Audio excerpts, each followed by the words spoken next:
Welcome to the Daily for Wednesday, November 7th with Greg Lawless. I'm Jason Seguini. We're on the set of ExtraTime After Hours, which will finally debut tonight after a little bit of a delay, a sandy weather delay, I guess you could say, Greg. But we will be back after the matches tonight to break down all of the key storylines and everything going on. And let's take a look at some of those matches, Greg. DC and New York will get it on tonight, but weather, again, will play a factor. Yeah, it is. They're predicting a nor'easter is going to come storming through in New Jersey, in the New York area. There's going to be a lot of wind, rain. It's going to be cold. They're saying mid-30s right now. And the wind, I think, is the real factor. Hans Backe talking about how the wind will affect the New York Red Bulls in particular. He said it's going to make it hard for them necessarily to play the game that they want to play. However, Jason, DC doesn't seem that worried about it. Yeah, I mean, I don't know. I think the New York Red Bulls, they don't play a game where they get the ball down the sidelines and cross it in, and they don't play that aerial game at all. But I don't think DC United does either for the most part. So I'm thinking both teams are going to have to keep the ball on the ground. New York's probably going to own more of the possession. DC is going to look to counterattack. We saw Chris Pontius very dangerous against Connor Lade. I think that's probably the matchup to watch if you're a DC United fan. Yeah, well, actually, Ben Olsen coming out and saying we're not too worried about the weather.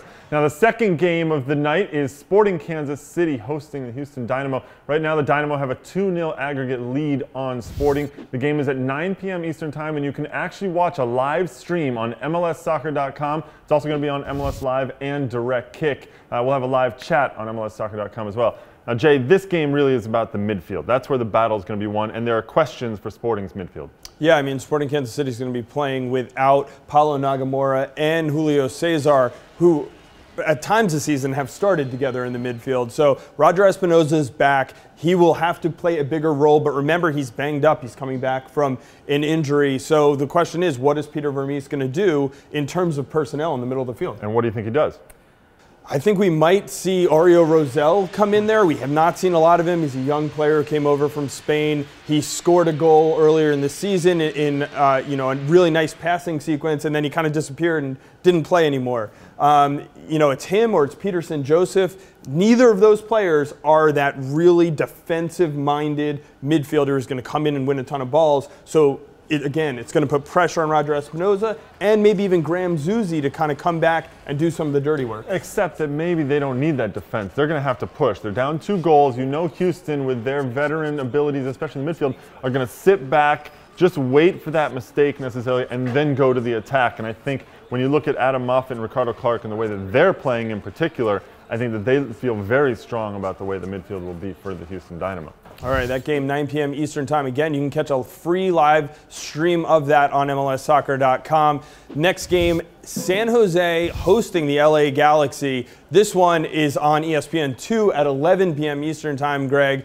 San Jose stole the win, they said, in LA. They have a 1-0 aggregate lead headed into this game. What can LA do to come back? Well, I think the big thing is that LA, of course, are going to have to push to get that goal. They actually came out in the press yesterday saying, well, we don't have to push right away. If we get the goal at 30 minutes, 60 minutes, 90 minutes, it doesn't really make a difference. You just need to get the goal. However, these teams, every time they play, except for the last game, they score 4 or 5 goals. So exactly.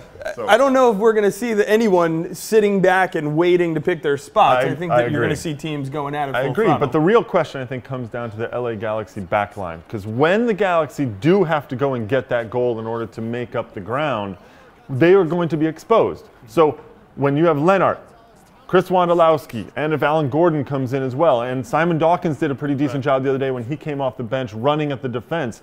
When they start running in that after they're exposed, can the Galaxy handle that pressure? That's going to be the real question. Omar Gonzalez, obviously key in there, and Tommy Meyer. Is Tommy Meyer, who had a great game in the first leg, is he ready to do it again? Consistency matters most, I think, in the playoffs. Yeah, the defense for LA played well for the most part in that last game. I mean, remember how the goal was scored. It was kind of a little bit fluky. Yeah.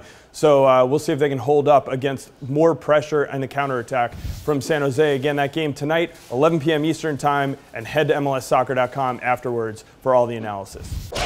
Well, the final 2012 Castrol Index rankings came out, and Greg, top of the list, two guys we're going to see in that game we just talked about. Yeah, I think most people would say that Chris Wondolowski has had an incredible season, obviously, but he ended up not winning or being the top-ranked player. It actually fell to the LA Galaxy's Robbie Keane. So a little bit of a battle in terms of that Wednesday night playoff game between the two right there as well. Yeah, Robbie Keane, though, a fantastic season. Absolutely, When you look at what he's done for the LA Galaxy, obviously he didn't tie the all-time record like Chris Wondolowski, so we'll see what happens there. A lot of forwards on that list. Yep. Reminder to head to MLSsoccer.com. You can vote on Goal of the Year and Save of the Year right now, so a lot of great MLS highlights up on the site, and you can pick the best ones out of all that. And we should just one more time remind you, come to MLSsoccer.com. All of this. After the action tonight, we are going to have a live stream of Extra Time After Hours, talking about all the games, breaking down, you know, the storylines, the key plays, the controversy. You know, with three games tonight, Greg, there's definitely going to be a lot of that. So check it out later today, and we'll be back on The Daily tomorrow.